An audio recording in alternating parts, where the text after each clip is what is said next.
I'm going to meet the author of Eragon. Hey, what's up you guys? I'm Sara Lubratt and today's video is going to be the first book event I've ever attended. The author of Eragon, Christopher Paolini, which in this video I do mispronounce a couple times because that was before I heard him actually pronounce it, was touring for the 5th book in the Eragon world, which is Murtagh, the World of Eragon. So before we get into this book event vlog, I would really appreciate it if you could give it a big thumbs up because that really supports my channel. And now without further ado, let's get into the video. I read Eragon in middle school, and to be perfectly honest, I fell off of the series during Eldest, which I believe is the 2nd book. But as soon as I heard that he was coming to Utah and not too far away, it was like a 45-minute drive from Salt Lake City, I knew that I had to go because he's a dragon author, he's very established and successful, and I just wanted to go hear what he had to say, which meant that I had to go to 4 different bookstores in order to try and source as many of his books as I could to get them signed, and I was able to get 5 out of his 8 books. Like I said, this was my first ever book event. I have been to a book con, and this is the first time that I've ever gone to like a bookstore with the sole intent of going to that bookstore to hear an author speak. I went to a bookstore yesterday to look for any Christopher Paolini books because all of mine are at my parents' house in Minnesota, and I was able to find a hardcover of Eldest, and everything else I found was paperback, so I'm gonna run to another bookstore on my way to the signing event and see if I can find any more.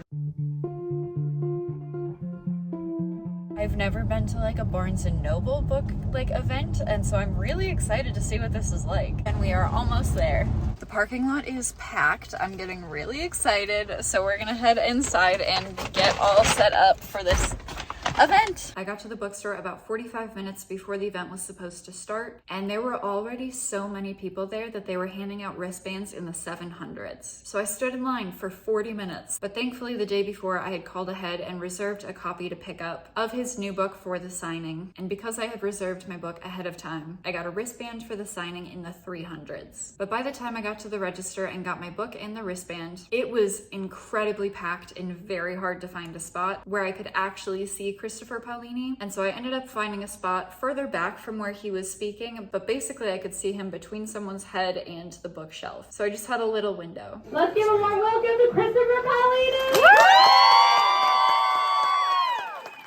Wow! Holy cow, there's a lot of people here today! The event started with about 30 minutes of Christopher Paolini talking about the World of Eragon and the new book. I actually got the idea and started on Eragon all the way back in 1998. And that means I've been thinking about, talking about, working on, and generally living with this world and these characters for 25 years. Now, I've tried writing before, but I never got past like the first 3 or 6 pages of any of the stories I started, mostly because I never actually had the plot. All I would ever have was like the initial incident that started things. So this time I spent about 2 months working out the plot of the Inheritance Cycle, back then it was a trilogy, and then the world. So once I had my outline, I sat down and started writing, and it went really fast and it was really fun because I had no idea what I was doing. And when I finished, I decided it would be a good idea to read my book for the first time. And I was excited. I'm getting to read my own book for the first time. Well, after about 20 pages, I realized it was horrible. It was awful. The broad story was there, but the writing itself needed a lot of help. The characterization, the dialogue, all of it was not at a level I wanted. And just to give you an idea of how bad that first draft was, in the very first draft, Eragon wasn't named Eragon. Eragon was named Kevin. Which, by the way, if any of you are named Kevin, it's a great name, but I don't think the series would have been half so successful if it had been about the great dragon rider, Kevin. There was also a unicorn in that draft, so you know it wasn't any good. Anyway, I spent a good chunk of the year revising the book and trying to make it as good as possible, and then I gave it to my parents, and fortunately for me, they liked what I had done and said, hey, we think you have something here. Let's try to self-publish it. We didn't know anyone in the publishing industry, so we spent another chunk of the year Again, editing, revising, formatting, and just generally preparing the book for publication. Now, my parents have always been self-employed, and we've always been looking for things to work on together as a family business, and this was the perfect opportunity. But during the time we were preparing Eragon for publication, they weren't working on any of the other freelance jobs that would have been bringing in income. So by the time we actually had books in hand, if Eragon had taken another 2 to 3 months to start turning a profit, we were going to have to sell our house, move to a city, and get any jobs we could. We bet everything on it. Which makes for a great story now, but man, when you're living through that, it's stressful. And my parents never pressured me into anything. This was a joint decision. But because of that financial pressure, I was willing to do things that probably I would have been too uncomfortable to do otherwise, such as cold calling schools and librarians and stores and setting up presentations to talk about the book, much like I'm doing now. I traveled all across the western half of the United States doing events. At various times, I was doing 2 to 3 one-hour-long presentations every single day for months on end. And back then, I did all of my events while wearing medieval costume. As you can see, I don't wear that costume anymore. However, since it is the 20th anniversary of Eragon, I thought a fancy hat was in order. I had a wonderful time touring with self-published edition, and then eventually another author, a guy by the name of Carl Hyacin. He wrote the young adult book Hoot, that maybe some of you have heard of, as well as many adult books. Carl was up in Montana fly fishing, and while he was there, he ended up buying a copy of the self-published edition for his then 12-year-old son, Ryan. And Ryan read Eragon and liked Eragon, and most importantly, said that he liked Eragon. And as a result, Carl passed the book off to Random House, and after a couple of months, my wonderful editor-to-be, Michelle, contacted me and said that Random House wanted to publish the series. Now, I love telling that story because to me it really demonstrates the power of reading and readers. If Ryan hadn't read the book and hadn't said that he liked the book, I wouldn't be here today. I'm sure Eragon would have been published eventually, but not in the way it was, and not on this, perhaps not to the scale or success that it was. Then, of course, Random House released Eragon in 2003, and with each book after that, it's been an absolutely amazing experience. And now we have the newest one, Murtagh. Writing Murtagh was like returning home after a long absence. I love this world, I love these characters, and I really enjoyed getting to write from Murtagh's point of view, as he's a more complicated character than Eragon, and maybe a little smarter. Maybe, just a little. But the thing is, I'm going to blame this book on one of you guys. Because back in 2017, someone tweeted at me pretty late at night. Are we still saying tweet? Yeah? Okay. I mean, like, X'd at me? Come on. Someone tweeted at me pretty late at night and said, hey, Christopher, what are Murtagh and Thorn doing after the inheritance cycle? And I was a little loopy because it was past my bedtime, and I said something to the effect of, oh, Murtagh just enchanted a fork and called it Mr. Stabby and killed a couple guys with it, and Thorn's not too happy with him. The horrible thing is, I couldn't stop thinking about that. And I ended up writing a whole short story about that, which is the basis of The Fork, in The Fork, the Witch, and the Worm. And when that book launched, I was actually in New York City, and I had dinner with my editor. And as we're having dinner, I leaned over the table toward her, and I had a twinkle in my eye, and I said, hey, Michelle, I think I can get a whole full-size book out of this. And she just leaned forward and said, do it. Write it. So I did, but as I said, I'm going to blame the existence of this book on one of you, but thank you for that. And I've always planned on returning to the world of Eragon, and Murtagh ended up being a much-needed stepping stone to some of the other stories I have planned. Every single event I've done, there have been custom-bound editions showing up. I have been trying to convince Random House for quite a while to do a leather-bound set of the Inheritance Cycle. And I think there are enough of these showing up at events that I finally can get them off their butts and do it.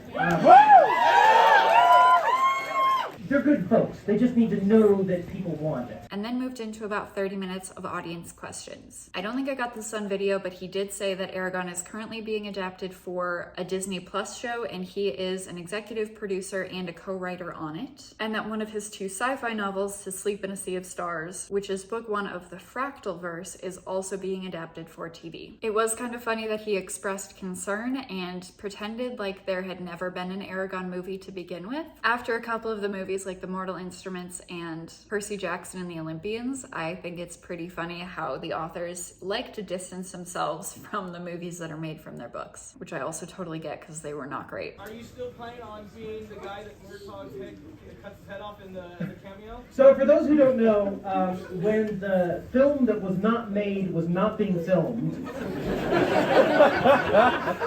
I was supposed to have a cameo, and I asked for, and they agreed that I was going to fly in and get dressed up as an Urgle, as the shortest Urgle ever, and I was going to have my head chopped off by Eragon on screen in the Battle of Barad-dûr.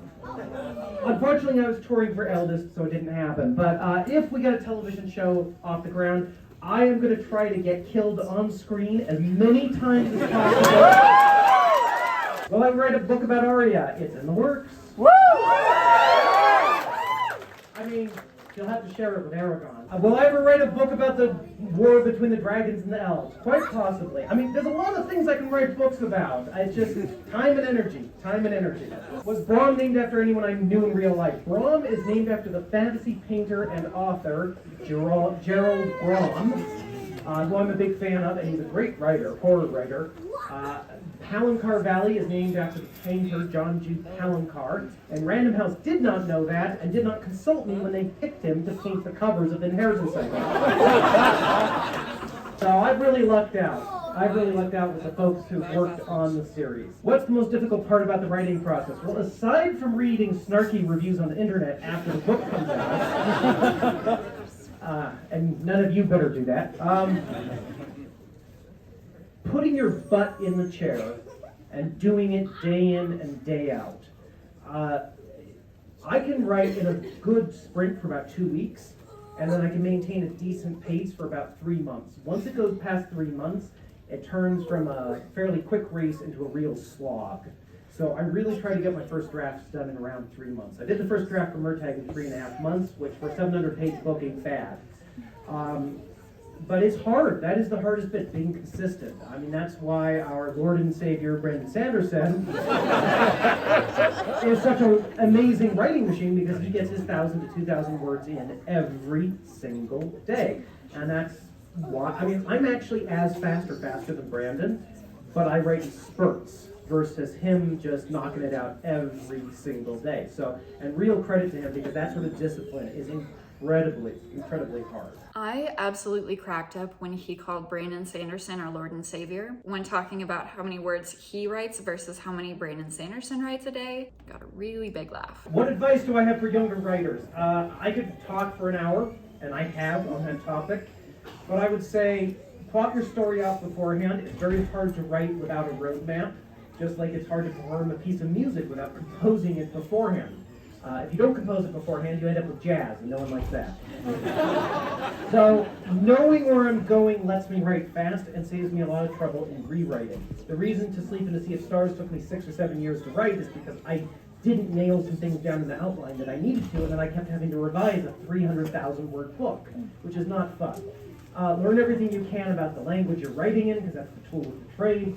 Write about the things you love the most, whatever they are, because there's 8 billion people in the world, and whatever you love, there are going to be millions of people who love it as well. So don't be ashamed of your interests. Embrace your interests. Being passionate about the subject material will help you put your butt in the chair and do the work consistently. So I only ever write about ideas I truly care about. I don't know what that says about the ideas I write about, but, you know, it's important that I love the book and the story. Write every single day. Treat it as if you're trying to learn a musical instrument. You know, if you want to get good at guitar or piano, you know you have to practice every day. That's just the way it is. Writing is the same. Even if it's just 30 minutes a day of creative writing, it will make all the difference. And then find someone in your life, a teacher, a family member, a librarian, someone who's a good reader who can help read and edit your work. editors are to writers what voice coaches are to singers. You can't hear your own bad notes a lot of times.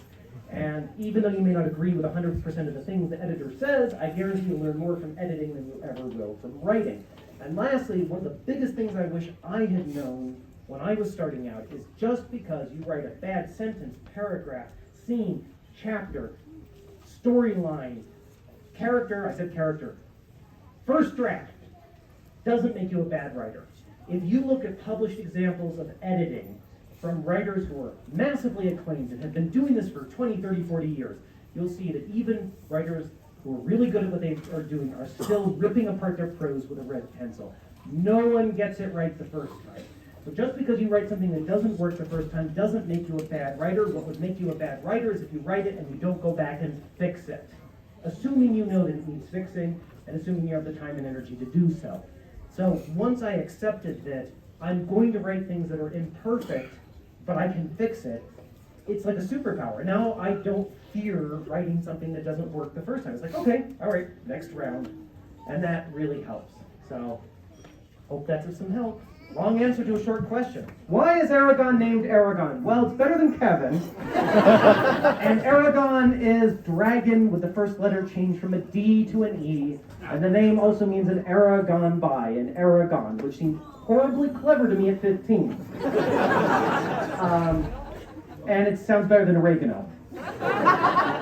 Would a dragon egg choose to hatch for you? And if so, what color would you want your dragon to be? Would a dragon egg hatch for me and what color? I'm probably a little too old for most dragon eggs these days, but I would love to have a blue dragon, although since I'm partially colorblind, what I see is the most amazing shade of blue, I am told by my horrified family, is actually purple. So Saphira is actually purple, and in fact the way I describe her vision in the books is the way I see the world. So I gave myself dragon vision. Then after answering audience questions, he moved into the signing portion of the event, which was broken out into groups of 50 people. So the people with wristbands 1 through 50 got in line first, not in order of 1 to 50, but just the group of the first 50 people. And then when those people cycled through, then they moved on to 51 to 100 and so on and so forth. I did forget to mention that I was standing next to somebody and talking about my book with her. And when it was her turn to go up and join the book signing line, the way that she said goodbye was, "Bye, I am so excited to see you again when you're on the other side of the table." And that made me so excited. During the signing, I did try to grab a spot to wait for my 311 to be called, where I could kind of hear the questions that people were asking Christopher Paolini as they were getting their book signed. And here are a couple of the notes that I wrote down during that portion. Someone asked him what his favorite writing advice was, and his answer was, "You can't edit what doesn't exist," which I don't know if that's his version of the very famous quote, "You can't edit a blank page," but I liked how he phrased it. You can't edit what doesn't exist. I like how that's phrased because it doesn't have any implication on how good or bad they should be. You just can't edit if it doesn't exist. Someone else asked him what advice they have for a new writer, and he said, promote the heck out of it. If it's kid-friendly, go to schools and do as many events as you possibly can. So basically just promote your book. That's how he promoted his book in the beginning. He said he was doing like 2 to 3 school events a day just to get as much word about his book out to the public. And clearly something worked there for him. Someone else asked him what his favorite fantasy series by a living author is, and he had to really think about it because most of his favorite fantasy is from no longer living authors. And then after thinking about it for a while and kind of already having signed the books and just like sitting there like tapping his pen like thinking about it, he said that his favorite fantasy series by a living author is His Dark Materials. You had to buy a new book in order to join the signing line and to get that kind of wristband, but as long as you had that, you could bring as many books from his backlog as you wanted, and most people brought all 7 of his other books. So not only was he doing like 700 or 800 signatures, he was doing 700 or 800 signatures on all 7 or 8 of his books for each of those 800 people. About 200 people into the signing, he asked one of the employees to get him something from the cafe, and he just requested the darkest chocolate that they had. The darker the better. So fun fact, Christopher Paolini likes really dark chocolate. This next question, I promise, is not a spoiler, but one of the people that had already finished reading the book went up and asked if he had watched John Wick before a couple of the scenes in Murtagh, and his response was, I can't do it well. Pretty obvious, like, yeah, you got it right. Somebody asked about the sequel of the book To Sleep in a Sea of Stars, and Christopher Paolini said that he has not yet started writing it, but that sequel will probably end up being around 900 pages. And then finally, group 301 to 350 was called, which was my group. By that time, I was getting pretty tired, so I had gone over towards the end of that previous group, towards where the line ended, just so that I could wait, so that as soon as my group was called, I could be within the first couple people of my 50-person group. And I was not the only one with that idea, but I was able to get in pretty early on in my group. Once I was in line, it felt like it moved pretty quickly until it was my turn. I asked him what his favorite part about writing dragon books was, and his answer was the dragons, which is such a cop-out, and I told him that, and his answer was, well, it's true, which is honestly probably how I would have answered that question, because I also am working on dragon books. Dragon books are the reason that I write to begin with. And then he said that he should have named the first book Serafina after the dragon, but he didn't think that it would have performed as well. And even though I couldn't get through the second book of Eragon in middle school, going to this event makes me really excited to re-attempt the series. And now, because I bought the books for the signing, I have them to be read. I just don't have Eragon, so I need to go find that somewhere, because I could not find that at any of the 4 bookstores I went to. I found paperback, but I got hardcovers of all the other ones, so I wanted a hardcover Eragon. Whatever. My group in the 300s probably got signed about 2.5 hours after the question portion of the event ended. So by the time I left the building, it was like 5 o'clock. I think the people who were in the 700s and potentially 800 wristbands might have had to wait upwards of 5 or 6 hours into the signing to get their book signed, which is just absolutely insane. I don't know how Christopher Paolini was talking to that many people and how his hand didn't fall off. Okay, just leaving the Christopher Paolini event, I think I've been pronouncing his last name wrong. And as I was walking out, somebody ran up to me and like introduced themselves, said that they watched my YouTube videos. I've never had somebody like in public, I need to breathe. I've never had somebody in public come up to me and say that they watch my videos. This guy's name is Caden. Caden is the main character in my book's name. I am like gonna cry. They spell it differently. He spells it K-A-D-E-N and my main character's name is C-A-I-D-E-N. But the fact that he shares the name with my main character, and it was at a dragon book signing, and I was getting recognized for the first time in public from a YouTube video, it just really made me feel like I was doing something right and that I'm in a really good space in my life and I'm doing the right thing and I'm on the right track, and it was just a really like validating feeling. So Caden, if you're watching this, thank you so much for coming up to me and saying hi. That was a very cool experience for me. But all in all, going to this book event and signing as my first ever book event and signing, and having it be for a dragon book author, was a very, very cool experience, and I would love to do it again in the future. I also teared up a couple times at the sheer number of people that were showing up for this author, and it was just making me really excited to, you know, publish my book at some point in time and then be able to go to my own bookstore book signing. And even if like 5 or 10 people show up, and even if most of them are my friends, like I'm just so looking forward to that experience. So it very much made me hyped to write and continue working on my own books, and it was just an overall very, very good time. So thank you guys so much for watching this video. Make sure you hit like if you have not already, subscribe if you want to see more, and I will see you guys in the next video. Bye.